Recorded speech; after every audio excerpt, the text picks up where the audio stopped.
Winter is coming. Well, maybe the garden update for sure. I reckon it's going to be hitting next week. And if it's not, you've got even more time to get prepared. I've got an almost checklist and things you should be doing, especially for newer players or grounded players that really have just maybe fell off a little bit. What resources to go and grind right now, what you should be thinking about on your adventures into the garden for the first time, and various different upgrades and things that you're going to need to survive. So if you find this video useful, leave a like and let's go. So a big reason I built over here for my kind of main little shack was because I want it to be close to the charcoal so we can craft as many ovens as possible. We're going to need them for mushroom bricks, we're going to need them for potentially all the elemental bricks if nothing else has changed. I'll go into that in detail. So you're going to need a lot of charcoal, you're going to need a lot of clay, and you're going to need a lot of some of the bombardier glands, aka boiling. So let's go over a little bit about the mushrooms and obviously how you can build your massive castles. From grounded 1, the regular mushrooms only used to give 1 of the mushroom slop that you then bake. The normal regular brown mushroom chunks or some of the larger clumps that you'd find, they'd only give 6. Toadstools used to give 10 mushroom slurry, so definitely go and harvest as many of them as you can get, providing that they've kept the same sort of deal. This is where the grinders will come in handy. So again, it's probably another thing that you might want to make sure you've got plenty of. I would say 7 to 10 of these is probably a good enough amount. And likewise, if you can get 7 maybe ovens up and running, that's going to be a really good amount. As I start going over some of the other resources, you'll realise why this spot was always a great base spot for the next update. You've got all this space here, and the gardens are all going to be along here. So you would assume that you could probably go in from both entrances. And while we've seen some of this area now filled in correctly, especially just here, with a BMX and maybe some other stuff, I still think actually this is going to be the one that you're going to have to explore first to gain access without building any stupid large ramps. I think there will be a shortcut eventually here that will lead us back. There is a ranger station in the southern flower bed, but it has obviously got a blocked off exit, which we presume will lead to another shortcut into the garden, but only once we've gone and actually activated it from the other side. We've definitely seen more activity of this area being developed, obviously with the wood pile. Still no confirmation if that's going to be termites or something else. I've got a feeling it will be the home for maybe the actual earwigs. I don't think termites are coming back. Or it's going to be changed completely, and this has been a red herring to just put there just to have some fun. We didn't see any of this kind of thing in the actual trailer. Now, of course, you can have your base absolutely anywhere. It's quick enough to get around with your buggies. I'm not saying you have to move over to these locations. For sure, if you want the quickest and easiest start to get to the new content, then you should be thinking at least having an outpost here.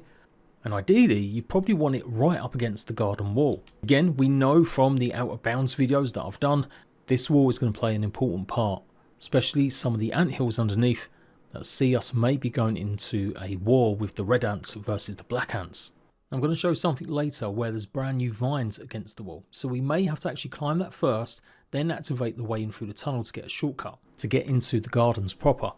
And this looks like this is going to be the easiest part of the gardens, with a lot of the vegetables growing before we start going into the harder parts where we're going into the grow house, and right at the back behind the statue is where we're going to find the pumpkin patches and more. Vegetables, grow house, and then pumpkin patch. So somewhere anywhere along this border I think it's a good one to have at least a little outpost, and potentially even build right on the statue itself. Obviously that will have some really big bonuses, especially eventually when zip lines come in, but anywhere along this line is pretty good. And you will have the benefit of being able to use the shortcut to get into the flowers. Now, presuming you've done this, and that's obviously an obvious thing, make sure you've gone and completed the game in terms of what's there at the moment. And that means all of the stuff you found inside the Burgle statue. What you don't have to do is complete Axel. Axel is a side quest boss. It's not to do with the main game. You won't need any kind of resources from Axel to go ahead and complete the next part of the game at least. For sure, eventually in Grounded 1, once New Game Plus was added, you did need to go and get specific item drops from them big bosses before you could begin New Game Plus. But yeah, as far as we know, there's no actual reason why you should have to beat Axel if you find it hard, or you've just been waiting for a right moment to play with some friends. You won't need it for progression. You will more than likely though need to go ahead and defeat it, obviously what's inside that statue. There will be all new story chapter content. If somehow you've missed that as well, they said that within each one of these major updates, the story will progress. And of course there will be some new bosses, plus the Colossi. Anyway, you might consider building a base up here, especially for big bases, some nice big flat rocks. Apart from some bombardier beetles, it's pretty safe. And of course, there should be some openings, unless they're going to block them up suddenly, right over here in this far corner. So you know what, maybe I will think about it again and maybe redo a little base here, since that really is not much of a base that I've got at the moment. And it's nice and big and flat. I mean, downsides, there's no grass here at all. So you'll have to keep going through the shortcut to bring it over. And for sure, that's going to get pretty old. So maybe a ramp going down this way, just so you can quickly get up and down with the grass that will be spawning in this area. So yeah, these vines that you can see on the wall, these were only added in one of the last hotfix updates. So yeah, I think we'll have to climb the wall first, and then yeah, activate a shortcut eventually. That's the only thing me messing up the idea that we're going into an ant tunnel that's going underneath the wall, because that's what was there in a lot of the Out of Bounds builds, but they did change some of that around. So yeah, one other bonus about this place, if they're keeping this and there's nothing going to really change, this is going to give a perfect little runway that you can go back and forth without running into loads of little bugs, giving you almost a little super highway. Another super useful reason to be at this part of the map is all of the burr weeds. These are now going to be harvestable now that you've got your tier 3 axe upgrade. And this is by far the biggest spot that you'll find a big nice clump of them, although you will find some smaller ones scattered. And since we're talking gathering resources, then the basics. I'm sure loads of you guys have got chests filled of candies. Go ahead and join my Discord and post some pictures, or in my community tab. Let me see who's got the most candies stocked and stored without using cheats. This is because with the oven, you'll now be able to finally augment a lot of your weapons with element types. It's exactly the same feature that's coming back from Grounded 1. We know this because obviously there's 2 special weapons in the game already, the Katana and the Icicles, that both require spicy globs or mint globs. So they haven't changed anything. You still need as many of these candies as possible, because trust me, if you want to experiment with different elements, you need quite a lot of these. Of course, I shouldn't have to go through exactly where to find candies, you can go and look it up for yourself with the analyzer. But it might be worth checking out where potentially there will be some of the sour lumps. Again, pretty obvious, but this is the stuff that you will now be able to harvest. It's had some sort of rework and looks like it's going to do more of a taking down an enemy's armor. It's going to have corrosive properties basically, which means follow-up hits should do more damage. So these could be an absolute game changer when you get to modify some of your weapons and apply it. This was an end game kind of resource to get in Grounded 1, and Grounded 2 is relatively coming early. Make sure you harvest some of these as soon as you can and eat them. Just like there's mutations for eating spicy candies and the fresh ones, there will be one for sour too.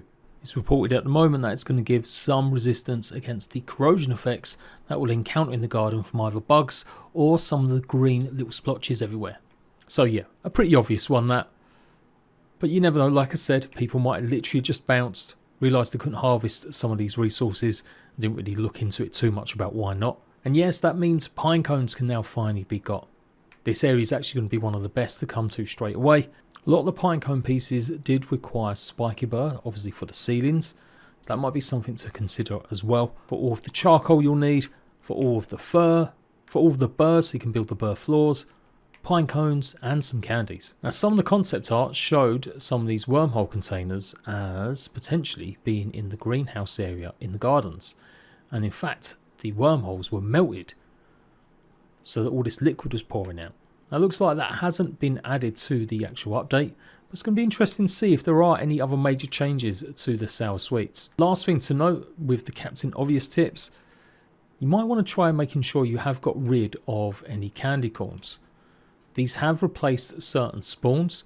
I'm not too sure if they will stay there forever though, but that did happen I do believe back in Grounded 1 occasionally, or maybe I'm just thinking of the candy corn that was always on the table. But either way, even though you might not use them or need them now, since the trees have probably been taken down or hopefully fixed, it won't be giving you any more resources, it's still worth getting rid of them to make sure that other candies spawn. And yeah, obviously you still want to be gathering as much of the marble as well as the quartzite as possible, as you're going to need that to be crafting still.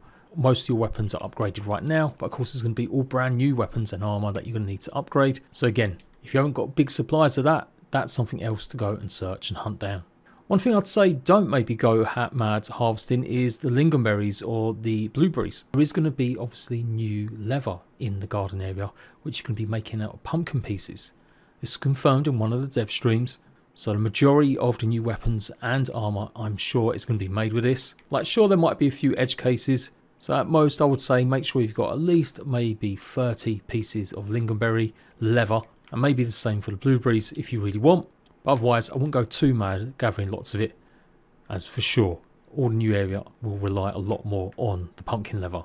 Now for veterans, you probably don't need to hear this, but I've got to say it just in case.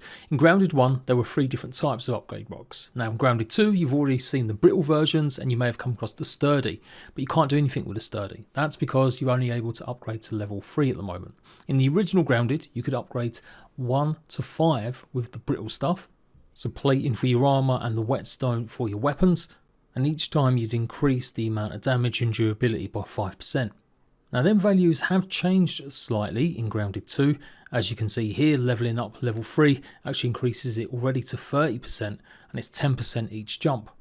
Once you got to level 5, you then have to choose between elemental types like candy from the fresh or spicy or eventually sour to go ahead and augment your weapons with that element. Or you could choose the mighty path, which basically just gave more base damage but no elemental effects. And that was levels 5 to 7.